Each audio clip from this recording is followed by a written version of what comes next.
Show Mindanao Talks. At of course, ang mga katanungan na binigay dito sa atin, no?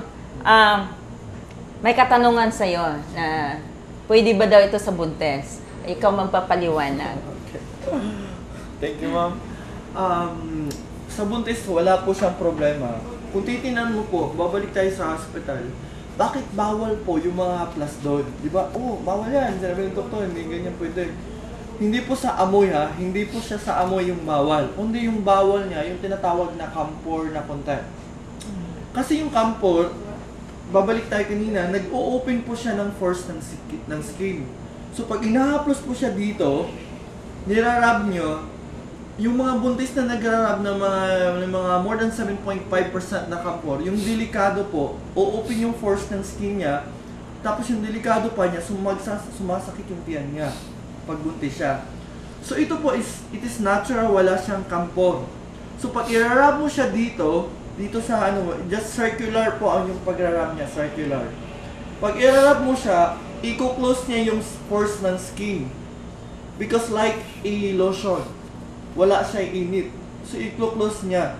So they have, bagong testimony po, testimony yung taga-Digos, yung testimony na almost 1 hour na hindi siya utong, hindi po siya hindi naglabas yung baby niya. Hindi siya nanganak, matagal. Matagal. Tapos, hinaplasan niya yung ng bitin, yung oil ng snake. Ng snake? Oh my God. Hinaplas pa, hindi pa rin. After 1 hour, hindi pa rin.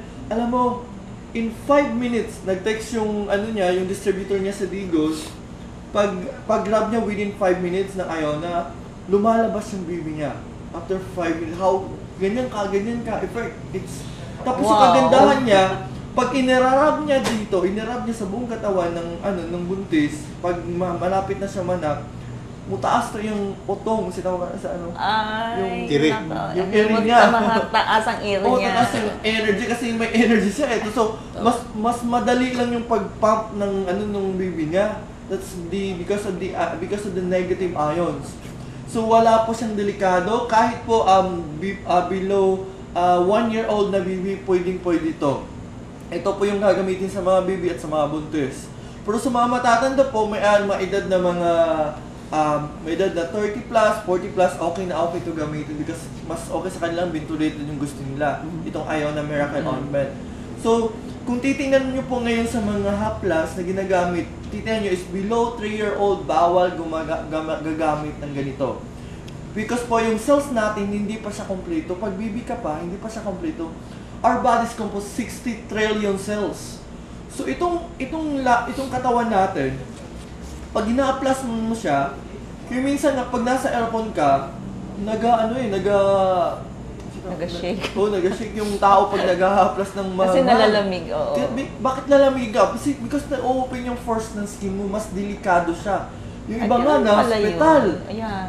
Ito ma'am, pag i-rub mo ngayon, i-neutralize niya yung temperature ng katawan mo. Yung kagandahan niya.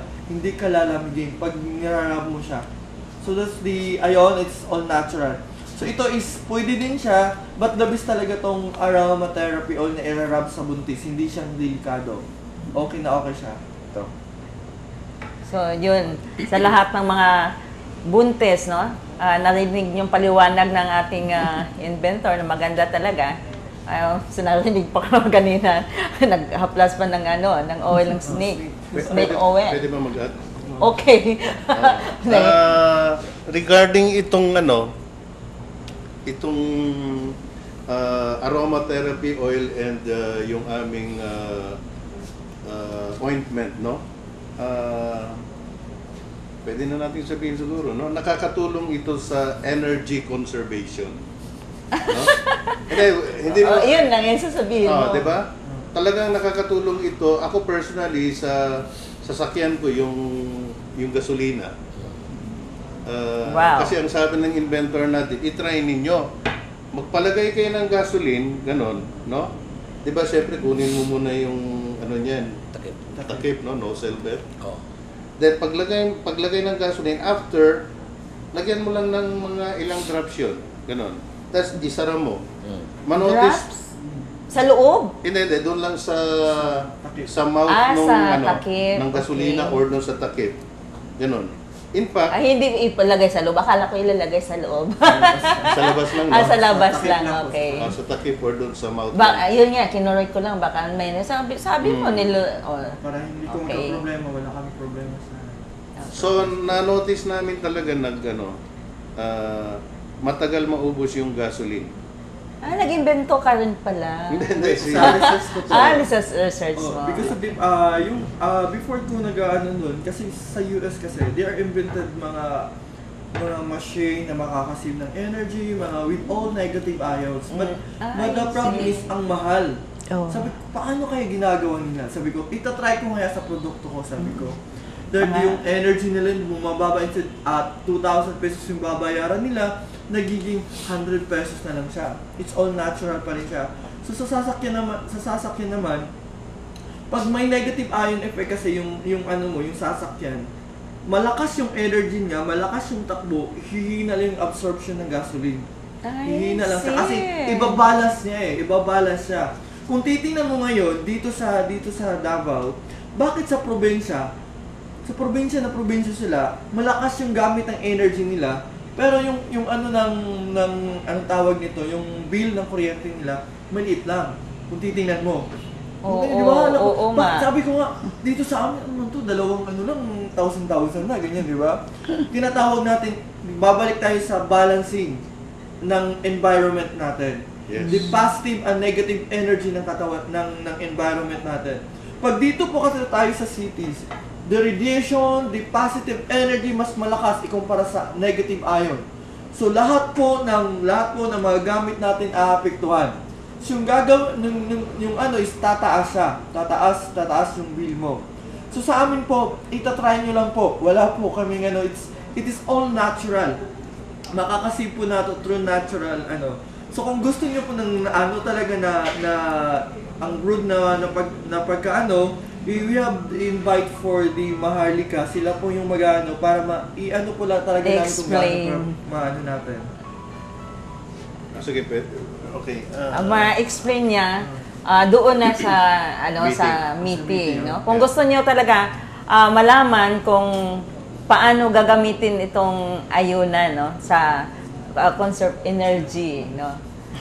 Doon po sa kanilang meeting, tuturuan po kayo kung paano. Pwede ko ba invite sila? Okay. Manawagan ka. Okay, no, yung Maharlika Mind Marketing Business presentation meetings namin, no, we are inviting you every Monday, Wednesday, and Friday and Saturday, no? MWFS, meron kaming 2 sessions. Ang first session is around 2 o'clock and the other one is around 6 o'clock. Monday, Wednesday, Friday, and Saturday. Then, 2 sessions each yan, no? Then, Tuesdays and Thursdays, 1 session lang, mga around 6 o'clock, Tuesdays and Thursdays. Sa 176, no? J. Sars Pawn Shop building, San Pedro Street, no? That is between Anda Street and Lakitan. Nandito kami sa gitna. Ang harap niyan yung Baclayon Jewelry. So, J. Sars Pawn Shop, no? Everybody is invited. Libre po yan. And i-discuss namin talaga doon lahat regarding the benefits of this very wonderful products. Exclusive yan sa amin sa Maharlika Mind. So, and the other products also. Para especially yung pinaka-problema natin ngayon about energy. Believe us, talagang nakakatulong yan. We will really explain that there, no? Aside from earning a very decent way and a good amount of money per week dito, marami pa kayong very quality na mga products na Filipino and Dabawenyo made, no? So maybe pwede na sa business plan. Oo. May itatanong ako. Siyempre, naka-tie up yata kasi wala dito yung inimitahan sana natin si Tony Vergara, kaya lang wala siya ngayon dito. So, kasi siya yun ang humahawak sa housing na naka-tie up din sa inyo.